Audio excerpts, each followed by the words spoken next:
Chris, what I thought was really sort of like heartbreaking and very cool and something we haven't seen from you before is that I think this character doesn't have a very complicated relationship with his own feelings. Like he's kind of a dad who wipes the pizza grease on his t-shirt, but then can have this like knockdown, drag out conversation with Sam Waterston about like the essence of how he wants to be loved. And I'm like, he's a small town doctor, but it's still so eloquent in that way. And I think that's got to be a really hard balancing act, right? To be an everyman, but still have this great emotional depth.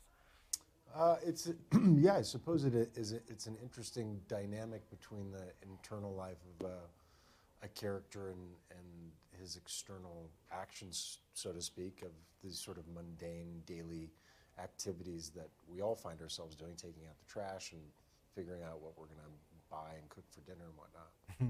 But I think that is the beauty of it is that, you know, you pass by all these people in the street and you think, my God, for each moment past of this individual walking on the street with whom I will share nary a connection, there's an entire world upon world upon world inside that human being. And all it requires is, you know, spending time and uncorking or uncapping that human just a little bit to let the steam out. You'll see it's far more complicated inside. So I think like many a male character in film, and certainly many a male character in life, there's a difficulty for men to communicate feelings and with clarity, and I think he struggles with that.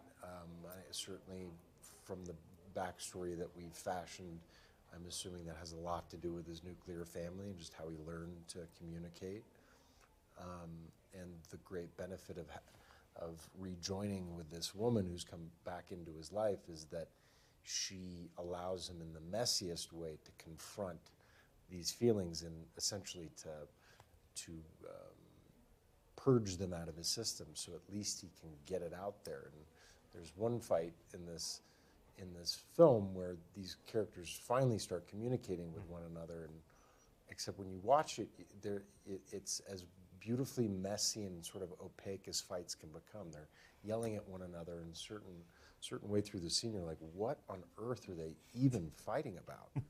As we've all done. It's like, you know, I wanted carrot cake, God damn it.